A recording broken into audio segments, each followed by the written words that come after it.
ICC যে আপনার ভারত যে আইসিসিকে নিয়ন্ত্রণ করে সেটার জ্বলন্ত প্রমাণ দেখা গেল আজকে। আপনার গতকালকে অস্ট্রেলিয়ার সাথে বাংলাদেশের খেলা হয়েছে, আজকে আবার 8:30টায় আপনার খেলা হচ্ছে যে এই ভারতের সাথে। তো ভারত যে পিচে বাংলাদেশ আর ভারত খেলবে তার পাশেই প্র্যাকটিস করতেছে। আর বাংলাদেশের আপনার দল সেখানে প্র্যাকটিসও করতে পারে নাই। বাংলাদেশের কোচ সেখানে গিয়ে আপনার ওই কি বলে যে পিচের কালার কেমন উসান আনিছে বা কেমন আসার বিষয় সেগুলোও আপনার দেখতে পারে নাই। তো এখন মজার বিষয় হলো সে এখানে আবার ভারত সেখানে প্র্যাকটিস করতেছে। দেখছেন আপনার বিভিন্ন সময় ভারত বাংলাদেশের খেলা হয়েছে, যেমন এর আগে বিশ্বকাপ নাকি কাপ জানি সম্ভবত মাহমুদুল্লাহ যে বাউন্ডারিতে স্পর্শ করছে তারপরেও আউট দিয়ে দিয়েছে।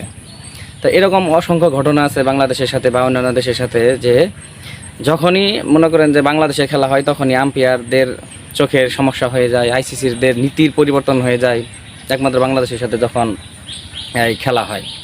তো আশ্চর্য বিষয় হলো যে ছোটো দল বিদায় যে এ ধরনের সমস্যা বা এই ধরনের ফেস করতে হবে বা দুর্নীতি করতে হবে বা 2 নম্বরই করতে হবে, সেটা আবারও প্রমাণিত হইল।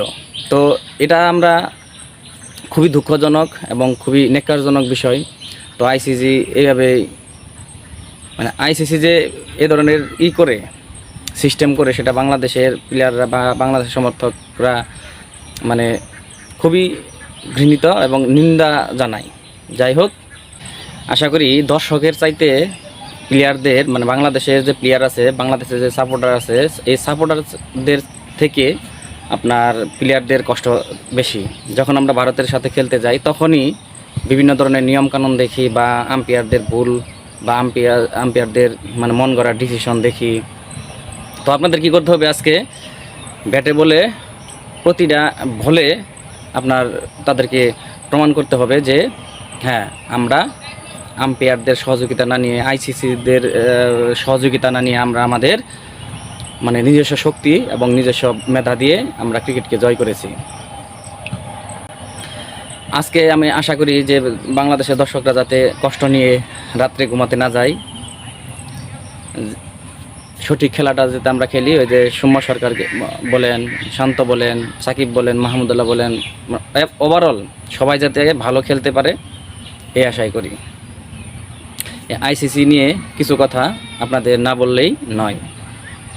সেটা হলো বারবার বাংলাদেশের সাথেই বিভিন্ন ধরনের ভুল ডিসিশন নেওয়া হয় এবং কি বিভিন্নভাবে মানে তাদের চক্রান্তের শিকার হয়।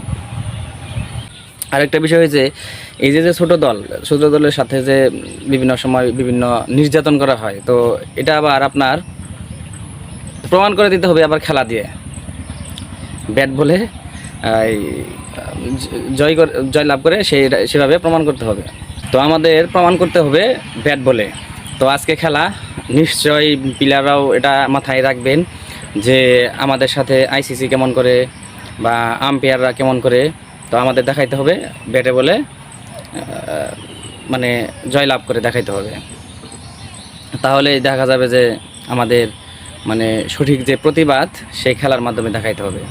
তো আজকে যে খেলা হবে সেখানে আমি মনে করি যে সৌম্য সরকারকে দলে নিয়ে জুনিয়র তামিম তাকে ড্রপ করাতে হবে এবং আপনার তাসকিন আহমেদকে বাদ দিয়ে শরীফুল ইসলামকে দলে ইন করাইলে সেটা ভালো হবে। তো যাই হোক, এখানে আমরা আশা করি আজকে আমরা একটা সুন্দর একটা ম্যাচ দেখব বাংলাদেশের কাছ থেকে।